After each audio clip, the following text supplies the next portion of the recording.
अपने limiting beliefs को हम सब चेंज करना चाहते हैं, पर कई बार ऐसा होता है कि हमें बीच में या तो एक ऑब्स्टिकल मिल जाता है या फिर हमें रिजल्ट नहीं मिलते, है ना।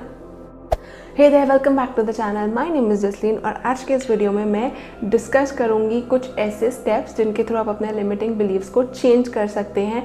ऑब्स्टिकल्स आते हैं तो आप क्या कर सकते हैं, अगर आपको सेटबैक्स मिलते हैं तो आप क्या कर सकते हैं, और क्यों इतना मुश्किल हो जाता है कई बार लिमिटिंग बिलीव्स को चेंज करना, ये भी हम समझेंगे। तो आई रियली होप कि ये वीडियो आपके लिए बहुत बहुत बहुत हेल्पफुल होगा एंड आई रियली होप कि जो आप सीखेंगे, जो आप सुनेंगे, उसे आप अप्लाई करेंगे एंड वो आपको रिजल्ट्स भी देगा। So please keep watching till the end, क्योंकि लास्ट वाला पॉइंट मुझे लगता है कि हम सबके लिए समझना बहुत ज़रूरी है, और अगर हम वो समझ जाते हैं तो चेंजेस लाना हमारी लाइफ में काफ़ी आसान हो जाता है।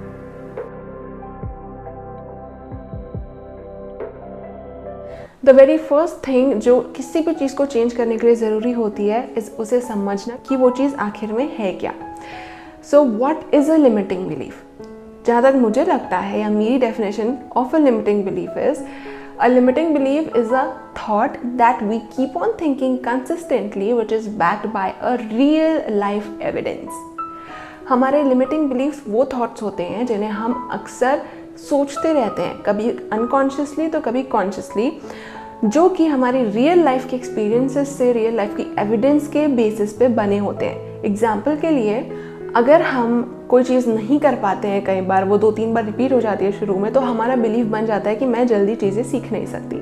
या फिर अगर हम सेंसिटिव हैं, एम्पैथेटिक हैं और हमें कोई कह देता है कि तुमसे नहीं हो पाएगा, तुम किसी काबिल नहीं हो, तो कई बार वो हमारा बिलीव बन जाता है that you are not valuable, you are not enough. पर जब हम लाइफ में आगे बढ़ते हैं तो कई बार सिचुएशंस आती हैं जो इस बिलीफ को ना चैलेंज कर देती हैं, जहाँ पे हमें एक स्टेप आगे लेना होता है पर ये बिलीफ हमें रोकता है। So how do we change it, right? तो एक तो होगी कि हमने डेफिनेशन समझ ली कि होता क्या है। The second thing is just realise, इसे समझना कि आपका लिमिटिंग बिलीफ सिर्फ एक थॉट है जो आपने कंसिस्टेंटली सोचा हुआ है, सिर्फ एक थॉट। अब इससे डिफरेंस क्या आएगा? हमें अक्सर लगता है कि बिलीव्स को चेंज करना बहुत हार्ड है। क्यों? क्योंकि हम समझते हैं कि वो बहुत बड़ा सा ना माउंटेन है जिसे अगर हम पार नहीं कर पाए तो पता नहीं क्या होगा। बट जब हम समझ जाते हैं कि हमारा बिलीफ सिर्फ एक छोटा सा थॉट है जिसे हम चेंज कर सकते हैं। कैसे? उसकी जगह एक नया थॉट लेके आके, उसे रिप्लेस करके, और हर बार जब वो नेगेटिव थॉट हमारे माइंड में आता है कि यू आर नॉट इनफ, तुझसे कुछ नहीं हो पाएगा, हम खुद से कहते हैं कि आई एम इनफ और मैं कोशिश कर सकती हूँ, या जो भी स्टेटमेंट आपको सही लगती है, आपके लिए जेंटल है, जनरल है, तो वो थॉट धीरे धीरे चेंज होना शुरू हो जाता है। अब कई बार ऐसा भी होगा कि आप जो स्टेटमेंट बोलेंगे वो आपसे रेजोनेट नहीं करेगा, या हुआ होगा आपके साथ कि अगर आप बोलते हैं I am enough, I am valuable, I am वर्दी, तो वो चीज़ हमें लगती है कि हम खुद से झूठ बोल रहे हैं। अब वो ऐसा क्यों होता है वो हम नेक्स्ट पॉइंट में समझेंगे और उससे आपको और क्लैरिटी मिलेगी कि आपको कैसा स्टेटमेंट बनाना चाहिए और कैसे वो वर्क करता है। बट इस पॉइंट के लिए आप एक जनरल स्टेटमेंट बनाएंगे जो आपको सूट करता है, जो आपके लिए जेंटल है, एकदम स्पेसिफिक नहीं होना, और जो आपको होप प्रोवाइड करता है। मेन पॉइंट इज, या मेन क्रक्स जो उस स्टेटमेंट को होना चाहिए, it should give you hope. हम एकदम स्ट्रांग नहीं होना, हम एकदम बहुत ऐसे एग्रेसिवली नहीं जाने उसकी तरफ, बहुत होपफुल, बहुत जेंटली होके हम इस स्टेटमेंट को बोलेंगे एंड सी कि कैसे you can repeat it without feeling कि वो कोई झूठ है। ठीक है? जैसे कि मैं कोशिश कर सकती हूँ, मैं ट्राई कर सकती हूँ, हाँ मुझे नहीं पता क्या होगा बट एटलीस्ट मैं ट्राई कर रही हूँ एंड दैट मैटर्स। ये अपने आप में एक बहुत होपफुल स्टेटमेंट है। आप कुछ भी ऐसे अफर्म नहीं कर रहे कि वो आपके ऊपर प्रेशर डालता है। सो डोंट मेक एफर्मेशंस जो आपको प्रेशराइज करें, मेक एफर्मेशंस जो आपको जेंटल फील कराएं। इसलिए कई बार एफर्मेशंस वर्क नहीं करते क्योंकि वो हमें लगता है कि आई एम सिर्फ बोल देने से शायद it will create a magic, जो कई बार हो भी जाता है, कई बार नहीं भी होता है। सो नहीं इसलिए होता है क्योंकि आपका सबकॉन्शियस बिलीफ ऐसा है कि वो नहीं होगा, तो आई एम बोलते हैं तो हमें और गलत लगता है। उन केसेस में please make your affirmations very gentle, very general, और बहुत जो आपको होप प्रोवाइड करते हैं, अगेन जो आपको प्रेशराइज ना कराएं। The second thing is shifting your perspective. हमारा माइंड ना लेंसेज पे काम करता है। कुछ चीज़ों के लिए हमारे माइंड में होते हैं पॉजिटिव लेंस, तो इसलिए हमें वहाँ पे फेलियर भी मिलता है, हम आराम से झेल लेते हैं। कुछ चीज़ों के लिए होते हैं नेगेटिव लेंस, जो कि अगर हमें अच्छी चीज़ें भी हमने की होती हैं तो भी हम उन्हें इग्नोर करके हम वही चीज़ें मानते हैं जो बहुत बड़ी हैं, बहुत गलत हुई हैं, क्योंकि वो बहुत स्ट्रांगली इम्प्रिंटेड होती है हमारे माइंड में, लाइक वो मेमोरी बहुत रियल होती है। इसीलिए जब हम इस बिलीफ को चेंज करना चाहते हैं तो सबसे ज़्यादा ज़रूरी है कि हम उस लेंस को चेंज करना शुरू करें। और इसीलिए कई बार एफर्मेशंस काम नहीं करते हैं, क्योंकि एफर्मेशंस के साथ अगर हम एविडेंस भी क्रिएट करेंगे तो वो एफर्मेशन ज़्यादा जल्दी काम करेगा, क्योंकि हमारा लिमिटिंग बिलीफ एविडेंस पे बेस्ड होता है। Like it is a thought that is backed by a real life evidence. तो वो कैसे चेंज होगा अगर आप सिर्फ थॉट को चेंज करेंगे? तो दोनों चीज़ें साथ में चलनी चाहिए। एविडेंस हम कैसे चेंज करेंगे? हमारा पर्सपेक्टिव चेंज करके। और वो हम कैसे करेंगे?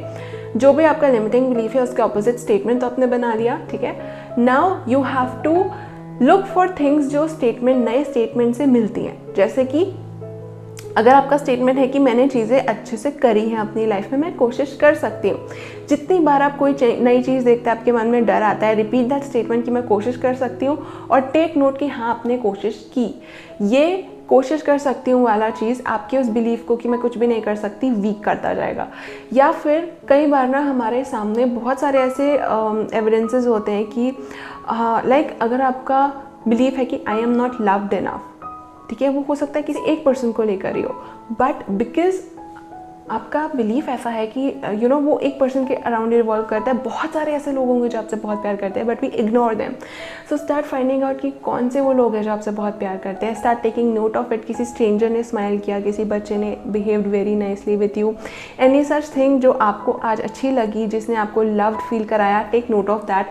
वो सारे लाइफ के आपके पास एक्सपीरियंसेस जहाँ आपने चीज़ें अच्छे से की है, जहाँ आपने वर्दी फील किया है, take note of that, read it, write it and see कि आपका लेंस धीरे धीरे चेंज होने लगता है।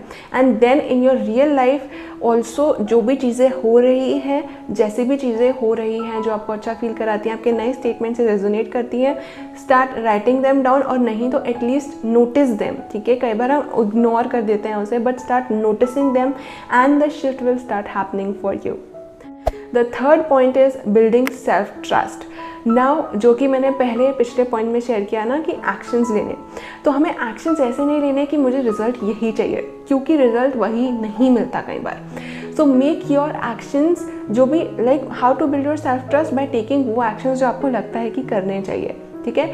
डोंट एक्सपेक्ट कि रिजल्ट कैसा होगा, बस give your self credit for taking that particular action. Example के लिए हमें डर लगता है कि यार अगर हम कुछ बोलेंगे ना तो कोई सुनेगा नहीं, ठीक है, इसलिए हम कुछ बोलते नहीं हैं। कई बार वो चीज़ बहुत इंपॉर्टेंट होती है, बट बिकॉज हमें लगता है कि कोई सुनेगा नहीं तो हम बोलते भी नहीं हैं। उस टाइम पे जस्ट से टू योरसेल्फ कि कल ना बस एक बार दिन में मैं बोलूँगी जो वो मुझे लगता है, भले कोई सुने ना सुने, मैं एक्शन लूँगी, मैं बोलूँगी, सुनना ना सुनना सामने वाले के ऊपर। या सेकेंडली, अगर आपको अपनी सेल्फ एस्टीम इंक्रीज करनी है एंड यू नो बहुत स्टूपिड सा एग्जाम्पल लगेगा but it matters, like you know कि आपको कोई चीज़ नहीं खानी चाहिए या कोई चीज़ नहीं पीनी चाहिए, बट स्टिल आप हर दिन वो करते हैं। उसका इम्पैक्ट ये होता है कि हम ना अपनी वैल्यू अपनी नज़रों में गिराते हैं, क्योंकि हमें पता है कि वो चीज़ अच्छी नहीं है पर फिर भी हम वो कर रहे हैं। सो से टू योरसेल्फ कि कल ना बस एक दिन मैं ये चीज़ नहीं करूँगी, या इसका एकदम ऑपोजिट, आपको कुछ करना है और आप नहीं करें तो मैं कल बस एक दिन ये चीज़ करूँगी, and do that. You will be able to do that. क्यों? क्योंकि हमें पता है कि हमें रिजल्ट पे नहीं बस एक्शन पे फोकस करना है। एक दिन के लिए हम कुछ भी कर सकते हैं, उससे आपका पर्सपेक्टिव भी बदलेगा। हमारा सेकंड पॉइंट कवर हो रहा है, उसका नोट आप लेंगे, एंड जो थर्ड पॉइंट है बिल्डिंग योर सेल्फ ट्रस्ट, वो भी हो रहा है क्योंकि हम एक्शंस लेने शुरू कर रहे हैं। हमारा सेल्फ ट्रस्ट ना एक कैटलिस्ट की तरह काम करता है हमारे चेंजेस में, हमारी लाइफ डिसीजंस में, हमारी पूरी लाइफ में। बट हम उसे बिल्ड कैसे कर सकते हैं? अपने वो एक्शंस लेके जो हमें पता है कि हमें लेने चाहिए, डिस्पाइट ऑफ द रेजिस्टेंस जो हमें फेस करना पड़ता है खुद के ही माइंड से। खुद से ये कहकर कि मुझे सिर्फ ये एक्शन लेना है, रिजल्ट हो सकता है ना मिले। कई बार हमारा माइंड यही कह के हमें रोकता है कि इससे कुछ भी नहीं होने वाला। तो से टू योर माइंड कि हाँ ठीक है, मुझे बस करना है, कुछ नहीं होगा ना, ठीक है। वो चुप हो जाएगा, आप एक्शन लेंगे and you will really feel very good. Trust me, you will really feel very good जब आप फर्स्ट टाइम ना बोलेंगे, या जब आप फर्स्ट टाइम सिर्फ अपनी बात रखने के लिए बोलेंगे, ये इसलिए नहीं कि कोई सुने। ये छोटी छोटी चीज़ें बहुत मैटर करती है, और जब हम इन्हें इम्प्लीमेंट करना शुरू कर देते हैं, चेंजेस हमें दिखने लगते हैं बहुत छोटे लेवल पे, देन वो कंपाउंड होकर बहुत बड़े लेवल पे भी होने लगते हैं, बटरफ्लाई इफेक्ट जिसे कि कहते हैं। द फोर्थ पॉइंट बहुत important, do it all with self compassion. क्यों? क्योंकि हम जब चेंजेस लाना चाहते हैं, और स्पेशली वो लोग जो चेंजेस लाना चाहते हैं ना, जो परसिस्ट करते हैं कि मुझे ये चीज़ चेंज करनी है, हम अक्सर काफ़ी हार्ड हो जाते हैं अपने ऊपर। हमें रिजल्ट नहीं मिलते तो हमें लगता है हमारी गलती है, हमसे हो ही नहीं पाएगा, हमारी एबिलिटी ही नहीं है ये करने की। बट प्लीज़ उस टाइम पे sit back, B with your self, be very nice with your self. खुद को याद दिलाना कि कोशिश मैटर करती है, तुमने एफर्ट लिया वो मैटर करता है। हाँ ऐसा, एंड जब आप ये खुद से बोलेंगे ना, आप यू फील लाइक कि हाँ यार ठीक है, कोई बात नहीं, मुझे रिजल्ट नहीं मिला, एटलीस्ट मैं अपने साथ हूँ, एटलीस्ट मैंने कोशिश की। एंड जब हमें ये लगने लगता है, वो कंपैशन जब हम खुद को देते हैं, जब हम अपने साथ होते हैं, व्हेन फेलियर के बाद भी वी आर कि ठीक है कोई बात नहीं, मैंने अपनी तरफ से कोशिश की, मैंने अपनी तरफ से अपना बेस्ट दिया, एंड नहीं हुआ इट्स ओके, वो एक प्रेशर ना ख़त्म होने लगता है। तब चेंजेस ईजी होते हैं, तब लाइफ ईजिली फ्लो होती है, तब जो हम चाहते हैं वो कहीं ना कहीं हमें मिलने लगता है, क्योंकि at the end of the day हम अपना सुकून चाहते हैं, और वो हमें तब मिलता है जब हम अपने साथ होते हैं, उन कंपैरिजन से हट के जो अक्सर हम दूसरों से करते रहते हैं, उस प्रेशर से अलग जो हम खुद को देते रहते हैं, उस ब्लेम से अलग जो हम खुद पे डालते रहते हैं। कंपैशन उन सब में आपकी बहुत हेल्प करेगा। तो कोई भी चेंज आप अपनी लाइफ में लेके आ रहे हैं, please be very compassionate, be very kind and be very very very gentle with your self. और जब भी वो टाइम आए ना, जब आप टूट जाते हैं, जब आपको लगता है कि मैंने क्यों किया ये, मुझसे क्यों नहीं हुआ ये, खुद के साथ बैठना, शीशे में अपनी आंखों की तरफ देखना और कहना मैंने कोशिश की, मैंने अपने लिए कोशिश की, and that is what counts. Changes हो जाएंगे बट आपने अपने लिए कोशिश की, वही अपने आप में सबसे बड़ा चेंज है। सो आई रियली होप कि ये वीडियो आपकी हेल्प करेगा आपके लिमिटिंग बिलीव्स को चेंज करने में, by doing all of the steps जो मैंने कहे, जनरल स्टेटमेंट बना के, अपने लेंस को शिफ्ट करके, अपने लिए अपना ट्रस्ट बिल्ड करके, और ये सब कुछ कंपैशनेटली अपने साथ होके, क्योंकि वो जर्नी बहुत डिफ़िकल्ट होती है। I very much agree with that. जब हम चेंजेस लाते हैं ना, बहुत अनकंफर्टेबल होते हैं, बार बार ऐसा लगता है कि यार नहीं हुआ तो क्या होगा, यार ये हुआ तो क्या होगा, मैं गलत तो नहीं कर रही। तो उस टाइम पे जब हम खुद के साथ बैठ के टाइम स्पेंड करते हैं, रियली आस्क टू आवरसेल्व्स कि क्या सच में मुझे ये करना है, हाँ करना है, तो क्यों नहीं हुआ फिर, मुझे नहीं पता पर मैंने कोशिश तो की कम से कम, है ना। तब आप अपना साथ खुद से देना शुरू कर देते हैं, और जब वो होता है ना, it's a game changer, it's really a game changer. तब मैटर ही नहीं करता कि रिजल्ट क्या मिला, आप एक्शंस में इतने इन्वॉल्व हो जाते हैं कि रिजल्ट खुद ब खुद पीछे भागता है। तो आई रियली होप ये सारी चीज़ें आप करेंगे, एंड ये सारी चीज़ें आपकी हेल्प करेंगी, एंड आई रियली होप कि आपके जो भी लिमिटिंग बिलीव्स हैं, they start changing and you start living a life जो आपके लिए बनी है सच में, जो आप जानते हैं कि आपके लिए है और जिसे आप पा भी सकते हैं। I really hope this video helped you. अगर किया है तो please do hit that like button, subscribe to the channel। मेरे इंस्टा पेज को आप चेकआउट कर सकते हैं, हैंडल स्क्रीन पर दिख रहा होगा, वहाँ पे उसमें मैं डेली रील्स के थ्रू छोटी छोटी टिप्स शेयर करती हूँ। तो अगर आपको ये वीडियो अच्छा लगा है तो वो भी अच्छे लगेंगे। एंड मेरे पिछले वीडियोस का लिंक और इंस्टा हैंडल का लिंक, इंस्टाग्राम अकाउंट का लिंक भी आपको नीचे डिस्क्रिप्शन में मिल जाएगा। एंड रेफरेंस के लिए आप जो वीडियो अभी स्क्रीन पर छोटे से कार्ड के फॉर्म में दिख रहा होगा, आप वो भी चेकआउट कर सकते हैं, मेरे चैनल को चेकआउट कर सकते हैं अदर वीडियोस के लिए। And I really hope that you are doing great, and I really hope that you will get everything you want. Take very good care of your self. Please follow जो कि आप please follow जो आज आपने सुना है, उसे भूल मत जाना, कुछ तो लेके जाना, कुछ तो करना। And I really hope it creates changes in your life. Thank you so much for watching the video, and remember, you deserve the world.